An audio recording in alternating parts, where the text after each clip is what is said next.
जय हिंद साथियों, ये 24 अगस्त का सेकंड शिफ्ट का हिंदी का आंसर की है। इसमें हम देखेंगे कि आपने कितने प्रश्न सही किए हैं। तो आंसर मिलाते हैं। चलिए, तो पहला है 25वां प्रश्न है, कबीर के उलटवासियों में कौन सा रस प्रमुख है? तो वो है अद्भुत, और इसका उत्तर हो जाएगा 25 का सी।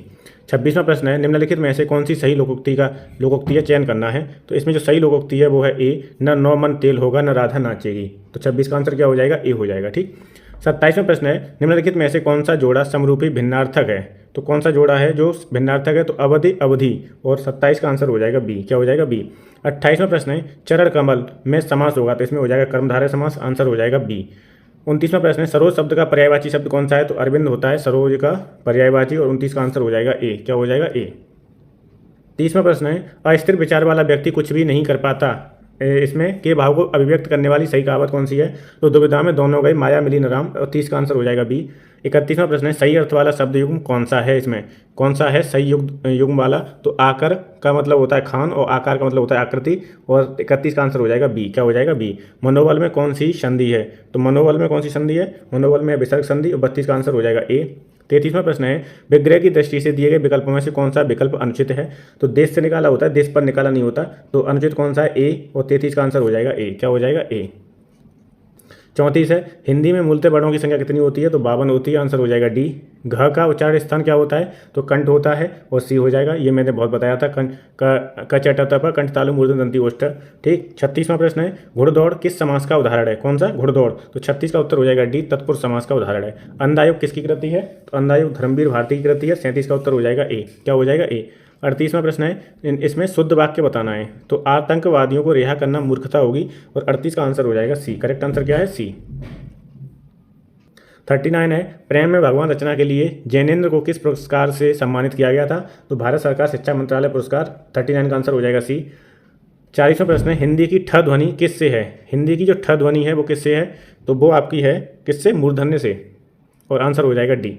41वां प्रश्न है, निम्नलिखित में से पर्यायवाची समूह का कौन सा युग्म सही नहीं है? कौन सा युग्म सही नहीं है? तो सी है, जो समुद्र आदित्य, ये सही नहीं है। ठीक है, और 41 का आंसर हो जाएगा सी।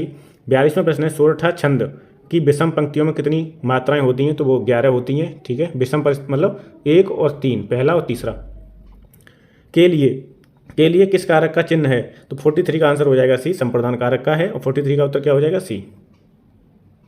44 है, 44 में कह रहा है, इंद्रिय का विशेषण शब्द क्या होगा? तो इंद्रिय हो जाएगा। ये आंसर सही हो जाएगा। अनुरूप में कौन सा समास होता है? प्रैक्टिस सेट में बहुत बताया है, ये अनुरूप है, यथा संभव है, ये अव्ययीभाव समास के उदाहरण होते हैं। और 45 का आंसर हो जाएगा ए। क्या हो जाएगा? ए।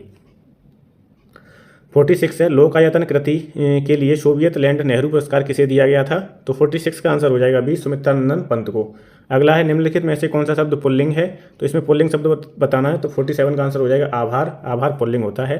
पंसु, पांसु और पड़ क्रमशः सही अर्थ प्रकट करने वाला शब्द बताना है। तो पंसु का मतलब जानवर, और पांशु का होता है रेत, और पड़ का मतलब होता है मूल्य। ठीक। अ उपसर्ग से बना शब्द कौन सा है? तो 49 का आंसर क्या हो जाएगा? डी, अथा। क्या है? अथा। ठीक है। अमीय का पर्यायवाची शब्द क्या है? तो अमीय का सुधा है, और 50 का उत्तर हो जाएगा सी। क्या हो जाएगा? 50 का सी। 51 है, निम्नलिखित में से कौन सा स्वर संधि का उदाहरण है? तो स्वर संधि का उदाहरण कौन सा है? तो 51 का आंसर हो जाएगा आपका ए। क्या हो जाएगा? ए। 52 है, गीदड़ का स्त्रीलिंग क्या होगा? गीदड़ी हो जाएगा। 52 का हो जाएगा डी। 53 है, जो क्रिया अभी हो रही हो उसे क्या कहते हैं? तो उसे कहेंगे हम अपूर्ण। जो क्रिया अभी हो रही हो उसे क्या कहेंगे? तो 53 का हो जाएगा सी, अपूर्ण वर्तमान। क्या बोलेंगे? अपूर्ण वर्तमान। अगला है 54, निम्नलिखित वाक्यों में किस वाक्य में आसन्न भूत है? तो मोहित स्कूल पहुंच चुका है, आसन्न भूत है। 54 का आंसर हो जाएगा सी। 55 है, निम्नलिखित वाक्यों में समुच्चय बोधक अव्यय किस वाक्य में है? तो 55 का आंसर हो जाएगा आपका सी। ठीक है, सीता और गीता पढ़ती हैं। 55 का क्या हो जाएगा? सी।